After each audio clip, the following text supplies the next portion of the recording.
Hello everyone. 38ನೇ ಪ್ರಶ್ನೆಯನ್ನ ಗಮನಿಸಿ. ಒಂದು ಆಯತಾಕಾರದ ಮರದ ಬ್ಲಾಕ್ನ ಉದ್ದ 40 ಸೆಂಟಿಮೀಟರ್, ಅಗಲ 30 ಸೆಂಟಿಮೀಟರ್ ಮತ್ತು ಎತ್ತರ 7.5 ಸೆಂಟಿಮೀಟರ್ ಆಗಿದೆ. ಈ ಬ್ಲಾಕ್ನಿಂದ 10 ಸೆಂಟಿಮೀಟರ್ ತ್ರಿಜ್ಯದ ಶಂಕುವಿನಾಕಾರವನ್ನ ಚಿತ್ರದಲ್ಲಿ ತೋರಿಸಿರುವಂತೆ ಕೊರೆದು ಹೊರತೆಗೆಯಲಾಗಿದೆ. ಉಳಿದ ಭಾಗದ ಘನಫಲವನ್ನ ಮತ್ತು ಮೇಲ್ಮೈ ವಿಸ್ತೀರ್ಣವನ್ನ ಕಂಡು ಹಿಡಿಯಿರಿ. ಸೊ ಇಲ್ಲಿ ನಾವು ಘನಫಲವನ್ನ, ಉಳಿದ ಭಾಗದ ಘನಫಲವನ್ನ ನೋಡ್ಬೇಕು. ಸೊ ಉಳಿದ ಭಾಗದ ಘನಫಲ ಅಂದ್ರೆ ಏನಾಗತ್ತೆ ಮಕ್ಕಳೇ? ಆಯತದ ಘನಫಲ ಮೈನಸ್ ಶಂಕುವಿನ ಘನಫಲ ಮಾಡಿದ್ರೆ ನಮ್ಗೆ ಉಳಿದ ಭಾಗದ ಘನಫಲ ಸಿಗತ್ತೆ. ಸೊ ಅದೇ ಮೇಲ್ಮೈ ವಿಸ್ತೀರ್ಣ. ಉಳಿದ ಭಾಗದ ಮೇಲ್ಮೈ ವಿಸ್ತೀರ್ಣ ಅಂದ್ರೆ ಆಯತದ ಘನದ ಪೂರ್ಣ ಮೇಲ್ಮೈ ವಿಸ್ತೀರ್ಣ ಪ್ಲಸ್ ಏನ್ ಹೇಳಿ ಶಂಕುವಿನ ಪಾರ್ಶ್ವ ಮೇಲ್ಮೈ ವಿಸ್ತೀರ್ಣ ಮೈನಸ್ ಏನ್ ಹೇಳಿ ವೃತ್ತಪಾದ. ಸೊ ಇದಿಷ್ಟು ಭಾಗವನ್ನ ಕೊರ್ತಿದ್ದಾರೆ. ಸೊ ಹಾಗಾಗಿ ಮೈನಸ್ ವೃತ್ತಪಾದದ ವಿಸ್ತೀರ್ಣ ಮಾಡಿದ್ರೆ ನಮಗೆ ಉಳಿದ ಭಾಗದ ಮೇಲ್ಮೈ ವಿಸ್ತೀರ್ಣ ಸಿಗತ್ತೆ ಮಕ್ಕಳು. ಓಕೆ. ಸೊ ಈಗ ಮೊದಲನೇದಾಗಿ ಕೊಟ್ಟಿರುವ ಅಂಶವನ್ನ ಬರ್ಕೊಳ್ಳೋಣ. ಸೊ ಎಲ್ ಎಷ್ಟು? 40 ಸೆಂಟಿಮೀಟರ್. ಆಯತಾಕಾರದ ಮರದ ಬ್ಲಾಕ್ನ ಉದ್ದ 40 ಸೆಂಟಿಮೀಟರ್, ಬಿ ಅಗಲ 30 ಸೆಂಟಿಮೀಟರ್, ಹಾಗೆ ಎತ್ತರ 7.5 ಸೆಂಟಿಮೀಟರ್. ಓಕೆ. ಸೊ ಇಲ್ಲಿ ಶಂಕುವಿನ ತ್ರಿಜ್ಯ r is equal to 10 centimetre. So ಶಂಕುವಿನ ಎತ್ತರ, ಸೊ ಆಯತಾಕಾರದ ಎತ್ತರದಷ್ಟೇ ಎತ್ತರ ಇರುವಂತಹ ಶಂಕುವನ್ನ ತೆಗೆದಿದ್ದಾರೆ ಕೊರೆದು. ಸೊ ಹಾಗಾಗಿ ಎಚ್ ಈಸ್ ಈಕ್ವಲ್ ಟು ಏನಾಗುತ್ತೆ? 7.5 ಸೆಂಟಿಮೀಟರ್ ಆಗತ್ತೆ ಮಕ್ಕಳು. ಸೊ ಈಗ ನಾವು ಆಯತ ಘನದ ಘನಫಲವನ್ನ ಲೆಕ್ಕ ಹಾಕೋಣ. ಸೊ ಆಯತ ಘನದ ಘನಫಲದ ಸೂತ್ರ l into b into h. Okay. So ಅದೇ ರೀತಿ ಶಂಕುವಿನ ಘನಫಲ. ಸೊ ಶಂಕುವಿನ ಘನಫಲ is equal to 1/3 pi R square h. So ಈಗ ಇಲ್ಲಿ ನಾವು ಉಳಿದ ಭಾಗದ ವಿಸ್ತೀರ್ಣ, ಸೊ ಸಪರೇಟ್ ಆಗಿ ಕ್ಯಾಲ್ಕುಲೇಟ್ ಮಾಡಬಹುದು, ಇಲ್ಲ ಒಟ್ಟಾರೆಯಾಗಿ ನೀವು ಉಳಿದ ಭಾಗದ ಘನಫಲವನ್ನ ಬರೆದು ಕೂಡ ಕ್ಯಾಲ್ಕುಲೇಟ್ ಮಾಡಬಹುದು ಮಕ್ಕಳು. ಸೊ ಈಗ ನಾವಿಲ್ಲಿ ಉಳಿದ ಭಾಗದ ಘನಫಲವನ್ನ ನೋಡೋಣ. ಸೊ ಉಳಿದ ಭಾಗದ ಘನಫಲ ಈಸ್ ಈಕ್ವಲ್ ಟು ಏನ್ ಹೇಳಿ? ಆಯತ ಘನದ ಘನಫಲ ಮೈನಸ್ ಏನ್ ಹೇಳಿ? ಶಂಕುವಿನ ಘನಫಲ. ಸೊ ಆಯತ ಘನದ ಘನಫಲ l into b into h minus 1/3 pi R square h. So ಇಲ್ಲಿ l into b into h 40 ಗುಣಿಸು 30 ಗುಣಿಸು 7.5 minus 1/3 into 22 divided by 7 into r 10 square into H 7.5. So ಇದು ಏನಾಗುತ್ತೆ? 40 ಗುಣಿಸು 30 1200 ಇಂಟು 7.5.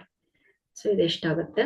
9000 ಮೈನಸ್, ಸೊ ಇದನ್ನ ಸಿಂಪ್ಲಿಫೈ ಮಾಡಿ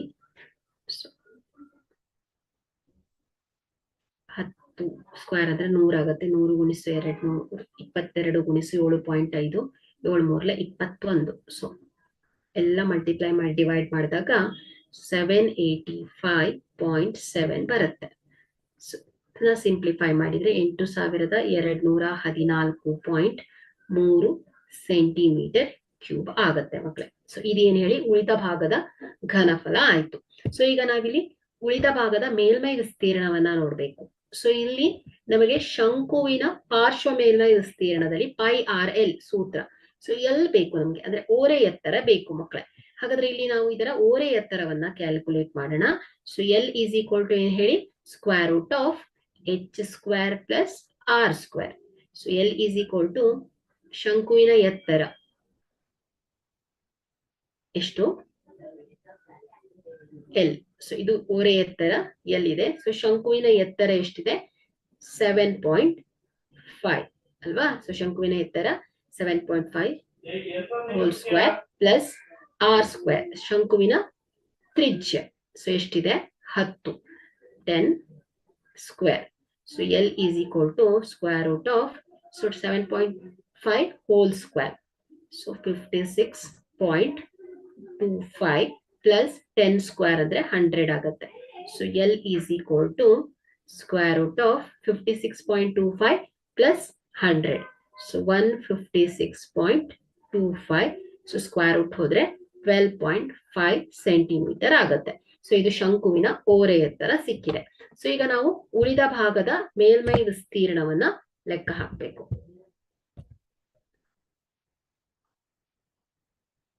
ಉಳಿದ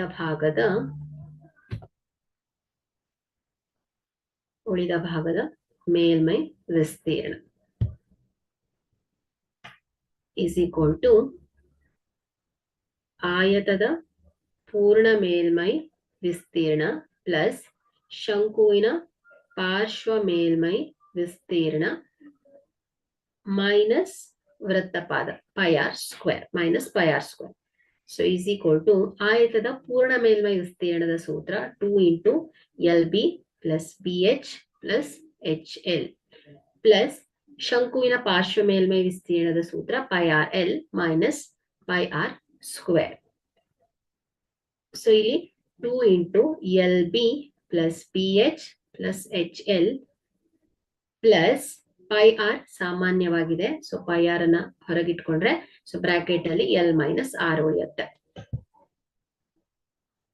so is equal to 2 into L 40 into B 30 plus B 30 into H 7.5 plus 7.5 into 40. Okay plus so ಕೆಳಗೆ ಬರೀತೇನೆ plus pi 22 divided by 7 into r 10.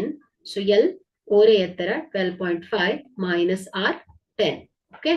So is equal to 2 into 40 into 30 1200 plus 30 into 7.5 225 plus 7.5 into 40. So 300. Okay. Plus 22 divided by 7 into 10 into 12.5 minus 10 ಅಂದ್ರೆ 2.5 ಆಗುತ್ತೆ. So is equal to so 2 into so 1200 plus 225 plus 300. So ಇದೇನಾಗುತ್ತೆ 1725 ಆಗುತ್ತೆ. Okay plus so ಇದನ್ನ simplify ಮಾಡಿದ್ರೆ 78.5714. So is equal to 2 into 1725 ಇದ್ರೆ 3450 plus 78.5714. So is equal to 3529 centimeter square ಆಗುತ್ತೆ. So ಹಾಗಾದ್ರೆ ಇಲ್ಲಿ ಉಳಿದ ಭಾಗದ ಮೇಲ್ಮೈ ವಿಸ್ತೀರ್ಣ 3529 ಸೆಂಟಿಮೀಟರ್ ಸ್ಕ್ವೇರ್ ಅಂದಾಜು ಆಗಿದೆ. Thank you.